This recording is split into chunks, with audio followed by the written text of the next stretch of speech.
एक छोटे से गांव में, जहां शाम होते ही आसमान तारों से भर जाता था और हवाओं में मिट्टी की खुशबू घुल जाती थी, वहीं रहता था आरिफ।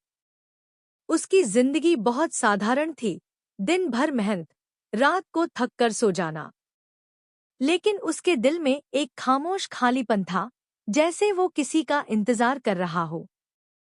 किसी ऐसे इंसान का जो उसकी अधूरी दुनिया को पूरा कर दे। उसी गांव के किनारे एक पुरानी नदी बहती थी। लोग कहते थे कि उस नदी में कुछ रहस्यमयी ताकतें हैं, इसलिए कोई भी शाम के बाद वहां नहीं जाता था। लेकिन एक दिन आरिफ लकड़ी काटते काटते उस नदी के पास पहुंच गया। जैसे ही वो पास गया, उसने देखा एक लड़की पत्थर पर बैठी रो रही थी।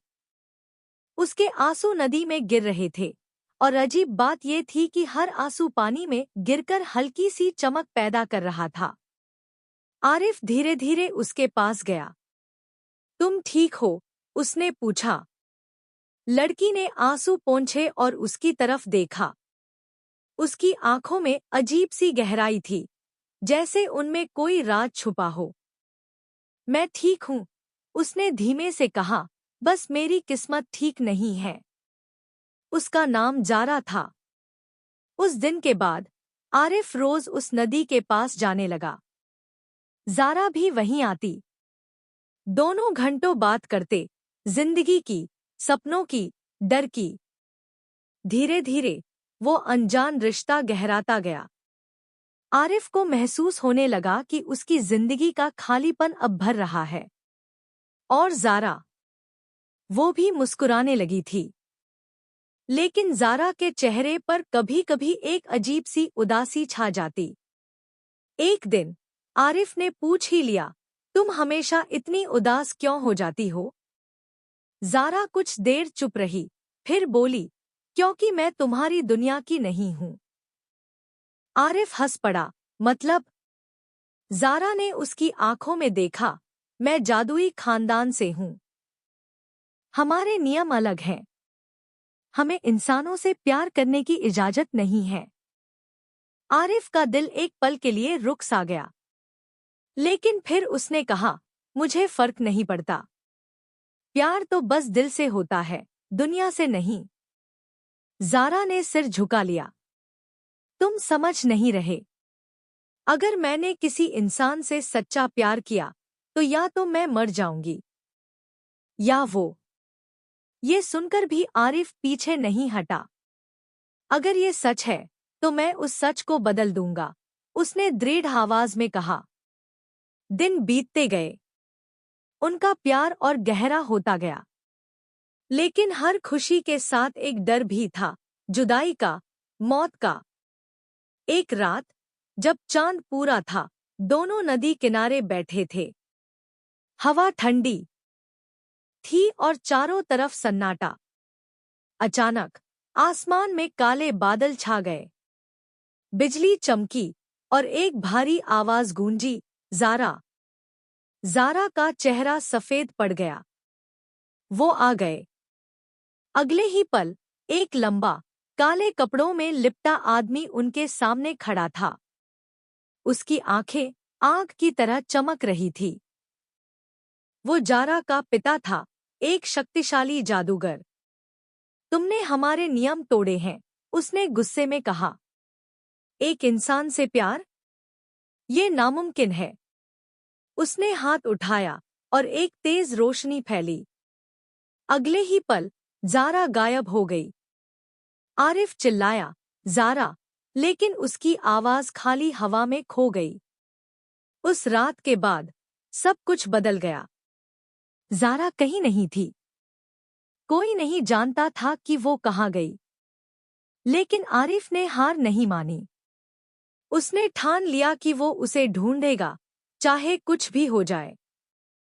वो गांव छोड़कर निकल पड़ा। जंगल, पहाड़, अंधेरी गुफाएं, वो हर जगह गया। कई बार वो गिरा, घायल हुआ, भूखा रहा, लेकिन उसने हार नहीं मानी। एक दिन, जब वो थककर एक पेड़ के नीचे बैठा था, एक बूढ़ा फकीर उसके पास आया। उसकी आंखों में अजीब सी शांति थी। तुम किसी को ढूंढ रहे हो? उसने कहा। आरिफ ने हैरानी से पूछा, आपको कैसे पता? फकीर मुस्कुराया। सच्चा प्यार छुपता नहीं है, वो चेहरे पर दिखता है।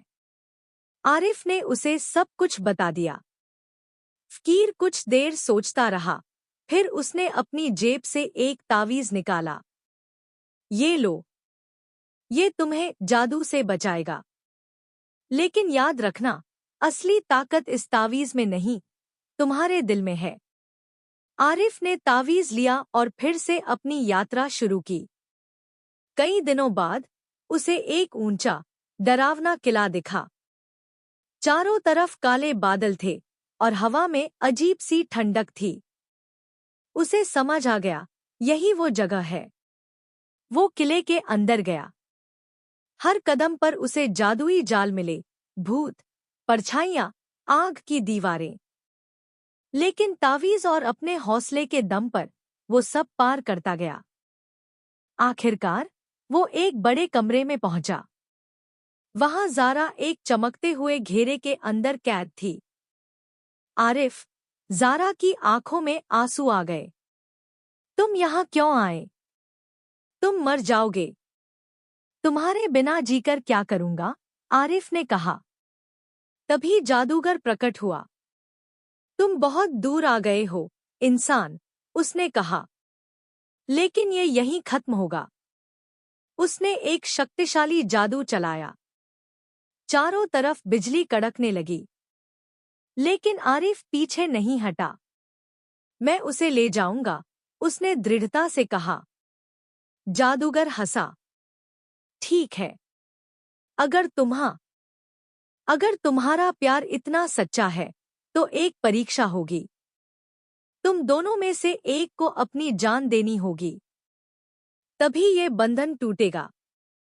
कमरे में सन्नाटा छा गया।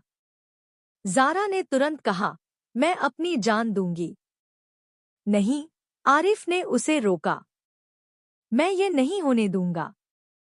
तुम नहीं समझते, ज़ारा रो पड़ी। मैं पहले से ही इस जादू की दुनिया की हूं। लेकिन तुम्हारी जिंदगी बाकी है। आरिफ मुस्कुराया। मेरी जिंदगी तुम हो। उसने ज़ारा का हाथ पकड़ा और बिना एक पल गवाए आगे बढ़ गया। अचानक तेज रोशनी फैली। जादूगर का जादू सक्रिय हो गया। आरिफ की सांसें धीमी होने लगी। नहीं, ज़ारा चिल्लाई। लेकिन अब देर हो चुकी थी। आरिफ जमीन पर गिर पड़ा। उसकी आंखें धीरे धीरे बंद हो गईं। ज़ारा रोती रही। उसकी आवाज पूरे किले में गूंजती रही। तभी कुछ अजीब हुआ। किले की दीवारें हिलने लगी। जादू कमजोर पड़ने लगा। जादूगर के चेहरे पर पहली बार डर दिखा। ये कैसे हो सकता है? उसने बुदबुदाया। आरिफ का शरीर हल्की रोशनी से चमकने लगा। उसकी सच्ची मोहब्बत ने उस काले जादू को तोड़ दिया था। जादूगर धीरे धीरे उनके पास आया। उसकी आंखों में अब गुस्सा नहीं, पछतावा था। मैंने अपनी जिंदगी में बहुत जादू देखा है, उसने कहा, लेकिन ऐसा प्यार कभी नहीं देखा। उसने हाथ उठाया और एक आखिरी मंत्र बोला। रोशनी फैली और फिर सब शांत हो गया। कुछ पल बाद आरिफ ने आंखें खोलीं। ज़ारा ने उसे देखा और खुशी के आंसू बहने लगे।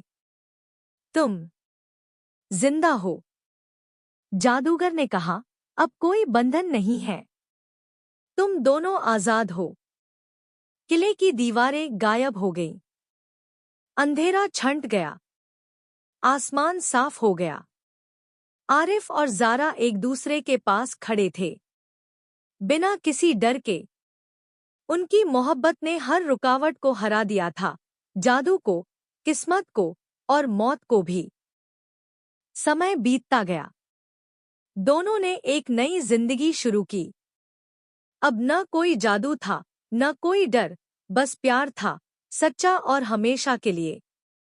और उस दिन से लोग कहते हैं, अगर मोहब्बत सच्ची हो तो उसमें एक जादू होता है जो हर नामुमकिन चीज को मुमकिन बना देता है। अगर आपको हमारी कहानी पसंद आई हो तो सब्सक्राइब, शेयर, लाइक, कमेंट जरूर करें। प्लीज चैनल को सपोर्ट करें। शुक्रिया।